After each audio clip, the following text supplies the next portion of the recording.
अतर आपकी नज़र में पहले अलीमा साहिबा का ये जो स्टेटमेंट है, पिछले कुछ दिनों से हमें एक शिकवा बहनों की तरफ से नज़र आया कि पार्टी के ओहदेदार नहीं आते। ऑन दी अदर हैंड आज सलमान राजा साहब ऐसे ही शिकवा जो है वो पार्टी के अरकान असम्बली से कर रहे हैं। क्या ये कोई बैरूनी साजिश हो रही है या PTI की अंदरूनी तंजीम के मसाइल हैं जिसके शिकार हो रहे हैं? देखिए, जो बैरूनी साजिश है वो तो जिन हालात का सामना है तहरीक इंसाफ को, वो सबके सामने है। लेकिन इसमें कोई दो राय नहीं कि आपको लगता है कि पार्टी के अंदर इख्तलाफ है। वो सारे लोग जिन्होंने इमरान खान साहब के नाम पे वोट लिया, बहनें भी यही कहती हैं कि आप पटियाला जेल के बाहर आएं। आज जिस तरह सलमान अकरम राजा साहब का आपने क्लिप सुनवाया कि वो भी यही फरमा रहे थे कि उनको बताया गया कि आप आएं, लेकिन उतनी बड़ी तादाद में लोग नहीं पहुंचे। तो यकीनन वाज़ेह तौर पे नजर आता है कि शायद जमात के अंदर एहतजाज के हवाले से मामलात को आगे किस तरह बढ़ा, उस हवाले से इख्तलाफ है। कुछ लोग ये कहते हैं कि हमें ज्यादा एहतजाज रिकॉर्ड करवाने की जरूरत है, हमें हर जगह पे मौजूद होने की जरूरत है। कुछ लोग शायद ये समझते हैं कि बैकग्राउंड के अंदर चीजों को हल करने की जरूरत है और बातचीत के जरिए खान साहब के लिए और दीगर जो पार्टी के अंदर लोगों के लिए मसाइल हैं उनको कम करने की जरूरत है। तो वो वाज़ेह तौर पर आपको एक फर्क नजर आता है। लेकिन खान साहब के जो करीबी हल्के हैं, जो उनके खानदान के लोग हैं, मेरे ख्याल में, और खान साहब की जो खुद जहां तक उनकी बात है, वो इस चीज पे बिल्कुल वाज़ेह है कि इस निजाम और हुकूमत के साथ बातचीत करके या वो बैकग्राउंड में चीजों को हल करके कोई मामला हल नहीं होगा। और तभी हुकूमत किसी तरफ कोई फैसला करेगी जब हुकूमत के ऊपर एहतजाज के जरिए कोई दबाव पड़ेगा। एहतशाम साहब, आपकी नज़र में कोई एलिमेंट है यहाँ पर साजिश का? पिछले दिनों जिस किस्म के बयानात आए या खुद खान साहब की फैमिली एक इंटायरली मुख्तलिफ सोच रखती है और उनकी पार्टी की जो क़यादत है वो मुख्तलिफ तरीके से चीज़ों को लेकर चल रही है? अफसर जिस तरह अभी अथर भी बात करें, साजिश का एलिमेंट तो कहीं भी नहीं है। देखिए, पार्टी के अंदर इख्तलाफात हैं, अब किसको नहीं पता है। और जिस तरीके से अलीमा बीबी ऑपरेट कर रही हैं, सबको अपना दुश्मन आया हुआ है, रोज़ाना बात करती हैं। 2 दिन पहले आपने देखा क्या कहा था कि हम तो किसी को नहीं छोड़ेंगे, वोट आपने हमारे भाई के नाम पे लिया है, आप आते नहीं हैं। एक अरसे से मैं कह रही हूँ 10,000 बंदे अडयाला जेल आने चाहिए, 100 बंदों से ज़्यादा वहाँ पे लोग नहीं होते। तो ये देखें, अब से एक ज़माने में हम प्रिडिक्ट कर सकते थे PTI के बारे में। अब कहा जाता है ऑल बेट्स आर ऑफ, किसी को नहीं पता कौन क्या कर रहा है। देखिए ना, आप कोर कमेटी की मीटिंग कर लें, पॉलिटिकल कमेटी कर लें, पार्लियामेंट की कमेटी की, इख्तलाफ जो ख़बरें आती हैं वहाँ पे इख्तलाफ, किसी एक नुक्ता नज़र पे रुकते ही नहीं। ज़्यादा परेशान कुन डिलेमा मेरा ख्याल है ये है अब सारे मामले में कि जिस तरीके से आपने बड़ा वाज़ेह तौर पे इख्तियार दिया चकज़ई को, अल्लामा नासिर को, कि वो ऑपरेट करेंगे, वही फ़ैसले करेंगे। अभी उनके गिले शिकवे देख लें। कोहाट का जलसा रखा गया, वो कहते हैं हमें नहीं बताया गया, नहीं गए। पिंडी का जलसा अगरचे नहीं हुआ, वो कहते हैं हमसे नहीं पूछा गया। सुहेल अफरीदी ने खुद ही अनाउंस कर दिया। तो सवाल ये है कि जब बानी चेयर PTI अगर ये कहते हैं कि जी आप चकज़ई की बात सुने, तो क्यों नहीं सुनी जाती? फिर देखिए, एक अरसा हो गया इनकी प्राइम मिनिस्टर से मुलाकात नहीं हो, चकज़ई साहब की हो रही। वो भी इन्हीं को ब्लेम करते हैं कि जो मैं कुछ चाहता हूँ मुझे करने नहीं देते। अम्मा अब्बास जो है ना, वो जब बात कर रहे होते हैं वो भी गिले शिकवे कर रहे होते हैं। मेरा ख्याल है जो चीज़ ठीक करने वाली है, बदकिस्मती है कि आपका वोट बैंक इंटैक्ट है, सब कुछ है। लोग, क्या वजह है कि लोगों ने आना छोड़ दिया? देखिए, एक तो वो एलिमेंट फटीक का है कि इतना दफ़ा बुलाया गया, कुछ भी नहीं हुआ। फिर इख्तलाफात हैं, वो कहते हैं किसकी बात सुने। दूसरा देखें, हुकूमत को आप जो मर्ज़ी कहें, हुकूमत को विनफॉल गेन तो मिला है ना। आप देखें, मई टू मई का सफ़र, अब ये जिस तरह भी हुआ, हुकूमत को फेवर किया, मिलिट्री इस्टेब्लिशमेंट को फेवर किया, फिर ईरान इराक के अमेरिका के हवाले से इनको बड़ा फेवर मिला। तो अब देखा चाहिए कि जो दबाव किसी तरह से हुकूमत पे आ सकता था वो नहीं आया। लेकिन ये कितना सस्टेन कर सकती है हुकूमत अपनी फॉरेन पॉलिसी के एतबार से डोमेस्टिक मामलात के को कवर करना? ये मैं एहतशाम साहब, आपकी अगर इजाज़त तो अगले मरहले में आपसे पूछती हूँ। अथर, आपकी नज़र में जो PTI की क़यादत का हमारे सामने एक अप्रोच नज़र आई है पिछले दिनों में, वो ये थी कि एक जलसा इसलिए मनसूख किया कि कुछ दोस्त ममालिक के लिए पाकिस्तान सालसी करा रहा है और उसके लिए मुज़ाकरात होने जा रहे हैं, तो हमने ताउन किया। ये PTI का इसके ऊपर बयान था। लेकिन अलीमा साहिबा ने कहा इन्होंने हुकूमत की सहूलतकारी की है। आप इटसेल्फ PTI की सियासी क़यादत की अप्रोच को कैसे देख रहे हैं कि अगर हम ताउन करेंगे तो जवाबी तौर पे हो सकता है थोड़ा बहुत रिलीफ खान साहब के लिए शायद मुलाकातें बहाल हो जाएं या डॉक्टर को एक्सेस मिल जाए? ये दुरुस्त अप्रोच है PTI की क़यादत की, जिसको ऑब्वियसली अलीमा साहिबा पसंद नहीं कर रही? देखिए, ऑब्वियसली ये तो सियासी जमात ने खुद फैसला करना है कि क्या उनके लिए दुरुस्त है। लेकिन एक चीज तो बिल्कुल वाज़ेह है कि जो वो चाह रहे हैं वैसा नहीं हो रहा। और अगर इमरान खान साहब के खानदान की तरफ से अगर कोई फैसला करते तो मेरे ख्याल में शायद चीजें इस वक्त डिफरेंट होती।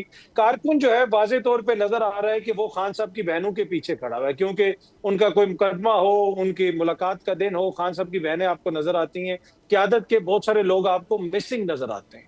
दूसरी बात ये भी है कि कुछ लोग क़यादत के अंदर ये समझते हैं कि अभी भी बातचीत के जरिए शायद हम मामलात को बेहतर कर लें।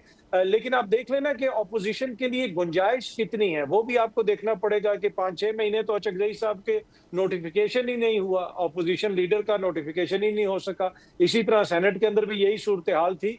तो ये बहुत सारे ऐसे फैक्टर्स हैं जिनको आपको देखना पड़ेगा कि अभी चीजें किस तरफ चल रही हैं। लेकिन हुकूमत की पोजीशन अभी भी इतनी है कि हुकूमत चाहे वो जो मर्जी क्लेम कर ले कि उसने सफारती सतह पे ये हासिल कर लिया, फलानी जगह पे वो हासिल कर लिया, वो सबके सामने पूरी दुनिया हुकूमत की तारीफ कर रही है कि बहुत सारी जो है जो अचीवमेंट्स हैं उससे तो कोई नो डाउट। लेकिन मुकामी सतह के ऊपर हुकूमत जो है अभी इतनी भी मजबूत नहीं है कि वो इस्लामाबाद या पिंडी में एक जलसे की इजाजत दे दे या कि किसी कॉर्नर मीटिंग की इजाजत दे दे। तो ग्राउंड रियलिटी ये है कि हुकूमत आम बंदे को डिलीवर करने में नाकाम हुई है। आज पेट्रोल की कीमत देख लें, आप महंगाई देख लें, दीगर चीजें देख लें, ये सारी चीजें ऊपर के लेवल पे तो हुकूमत क्लेम कर रही है, लेकिन क्या आम बंदे को उसका कोई बेनिफिट मिला है? क्या वो ये कह सकते हैं कि जी हमारी इकोनॉमी बेहतर हो गई, हमारा ये चीज बेहतर हो गई? 3-4 सालों से ये जो इन्वेस्टमेंट के दावे करते रहे, किधर है वो इन्वेस्टमेंट? किधर आई है इन्वेस्टमेंट? कोई आपको नजर आई है क्या? इन्फ्लेशन नीचे गई है, डॉलर सस्ता हुआ है? तो कुछ भी ऐसा हुकूमत मुकामी सतह पे अचीव नहीं कर सकी जिसकी वजह से हम ये क्लेम कर सकें कि जी हुकूमत जो है वो आम बंदे की नजर में पॉपुलर हो गई है। वो इस वक्त ग्राउंड पे जो है सिचुएशन नजर नहीं आती। एहसान साहब, यही बात, सिफारती कामयाबियां तो हैं, उसका एतराफ़ भी हर तरफ हुआ, लेकिन अब मुकामी तौर पे हुकूमत की क्या पोजीशन है आज? देखिए, कोई शक नहीं है अफसा कि जो बहुत कुछ हुकूमत के दावे थे करने वाले वो नहीं हुए। ठीक है, इकॉनमी हमारी स्ट्रगलिंग इकॉनमी है, बहुत कुछ करने की ज़रूरत है, जॉब क्रिएशन है, इन्वेस्टमेंट की बात है। हमारा शॉर्टफॉल देखें 10 माह का 700 बिलियन डॉलर का हो गया है, 700 अरब रुपए का हो गया है, एक्सपोर्ट मनफी में चली गई है। सूरत हाल ठीक तो नहीं है, रो पीट के अभी 16 बिलियन डॉलर के ज़र हुए हैं। वो IMF की शर्त है कि जी 3 महीने की इम्पोर्ट के लिए होने चाहिए, फाइनेंस मिनिस्टर कह रहे हैं जी जून में 18 बिलियन डॉलर के हो जाएंगे। तो हम जिस तरीके से डे टू डे बुनियादों पर सर्वाइव कर रहे हैं, ये कोई अच्छा ओवन तो नहीं है, बहुत कुछ करने की जरूरत है। अगर सिफारती तौर पे भी इस पे एहतशाम साहब, हुकूमत को अपोजिशन ने कोई खास मुखालफत नहीं की, अपना जलसा भी मनसूख किया, सब एतमाद कर रहे थे इस बात पे कि आप 2 ममालिक की सालसी करा रहे हैं, बड़ी अच्छी बात है। पार्लियामान को एतमाद में लिया जाना चाहिए था पाकिस्तान की फॉरेन पॉलिसी के हवाले से और बिलखसूस सालसी के इस गैर मामूली रोल के हवाले से। अक्सर देखें, एक ग्राउंड रियलिटी के साथ मैं अगर कहूँ कि क्रूड रियलिटी ये है कि पार्लियामेंट में तो कोई किसी की बात नहीं सुनता। आप मुझे बताएं कि जिसकी हुकूमत होती है वो कभी ओपोजिशन को जलसे करने देती है? ब्रीफिंग भी दी जा सकती है। देखें, अब तो उसी में ये होता है, यकीनन अमूमी तौर पर खामोशी रहती है। होता क्या है, देखें अब जो अथर भी इस बात को मानेंगे, अब क्यों नहीं होता इन कैमरा सेशन होता, या जब प्राइम मिनिस्टर को जाना होता है, कोई ऐसी बड़ी बात होती है, उनको पता होता है जाएंगे तो बेइज्जती प्रोग्राम शुरू कर देंगे लेके। तो नतीजतन ये भी है भाई, आप 2-4 दफ़ा आएँ, एतमाद बिठाएँ। देखें, इससे बड़ा और फोरम क्या हो सकता है? इस पे एतराज़ भी क्या ही हो सकता था एहतशाम साहब को? मेनली इस पाकिस्तान के किरदार के ऊपर ऑपोजिशन ने कोई सवाल तो खास नहीं उठा लेना था। ख्याल इस पे ठीक है, एतमाद में लेना चाहिए। ये पूछा जा सकता था कि आप बैलेंस कैसे करेंगे अपने तमाम ताल्लुकात को, और इसका जवाब तो ऑपोजिशन के जरिए आवाम तक पहुंचना चाहिए। देखिए, बहुत से हवालों से हम देखते हैं कि बड़े बड़े इशूज़ हैं वो अननोटिस चले जाते हैं, पार्लियामेंट का इजलास नहीं होता, प्राइम मिनिस्टर नहीं जाते, बानी PTI आपने देखा कितने बार जाते थे, इसी तरह नवाज शरीफ साहब भी, बाकी लोग भी। लेकिन एक अमूमी रवैया है जिसको हमें मानना पड़ेगा, जो जिस हुकूमत में जो होगा वो यही करेगा। नतीजा में मुझे तो कोई इसमें ऐसी बात नहीं लगती कि गवर्नमेंट ऑफ द डे अगर ऐसा कर रही तो क्यों कर रही। हाँ, एक बात ज़रूर है कि ये सारा कुछ करने के बावजूद अब डिविडेंड हमें कितने मिलने हैं, कितने मिलेंगे, ये एक सवाल। दूसरा जो अभी मेरा ख्याल है आप बात अगर जो कर रही हैं आप ये प्राइसेस की, देखें कल जुमा आ रहा है, कल ये इन्होंने तेल की कीमतें बढ़ानी है। देखें 115 से 117 डॉलर बैरल हो गई है। बाय द वे इंटरनेशनल सतह पे आप जेट फ्यूल आप देख लें कि 3 माह का रिजर्व रह गया। यूरोपियन यूनियन कह रही है कि हमारे पास जेट फ्यूल नहीं है। इंडियन कह रहे हैं 175 डॉलर बैरल हो गया है। वो कहते हैं कि हमारा बेड़ा डूब गया पेट्रोलियम लेवी पे होता है उस पर। देखें, जिसको प्राइम मिनिस्टर साहब बाद में उसमें से 80 रुपए कम कर देते हैं और फिर वो समझते हैं कि उसका इम्पैक्ट कम हो जाएगा। मेरी इतला ये है कि ये कोई अच्छी खबर नहीं, मैं पैनिक नहीं क्रिएट करना चाहता, लेकिन जो IMF कह रहा है वो कहते हैं जी आप 50 रुपये पेट्रोलियम लेवी बढ़ा दें। वो कहते हैं मुश्किल है, वो कहते हैं 25 रुपये पेट्रोल पे कर दें, 25 रुपये आप डीजल पे पेट्रोल पे कर दें, 25 इस पे कर दें डीजल पे, प्लस 6 से 7 रुपये की बढ़ाने की बात हो रही है।